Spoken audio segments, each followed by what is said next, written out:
जय मिथिला। कते कहबोगे बहिना, गौरी के बर देखी देखी मोरा, गौरी के बर देखी देखी मोरा झरैया नैना। कते कहबोगे बहिना, कते कहबोगे बहिना, गौरी के बर देखी देखी मोरा झरैया नैना।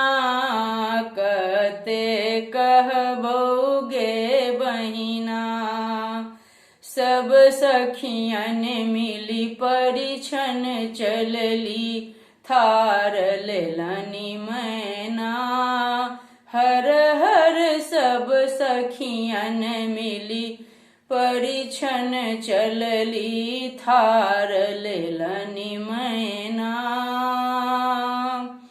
हर के निकट जखने सब पहुँचल, हर के निकट जखने सब पहुँचल, फुफकार छोड़ल सपना।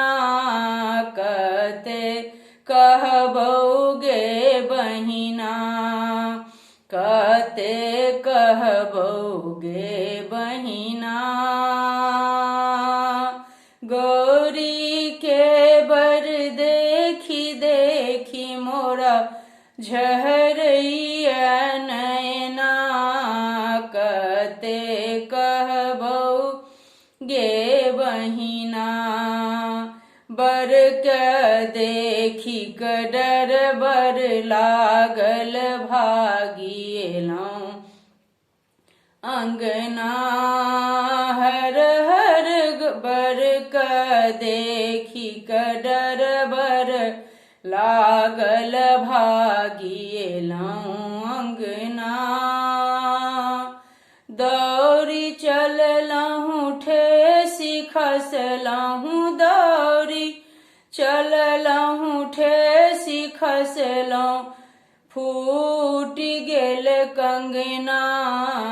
कते कहबोगे बहिना, कते कहबोगे बहिना, गौरी के बर देखी देखी मोरा झरैया नैना।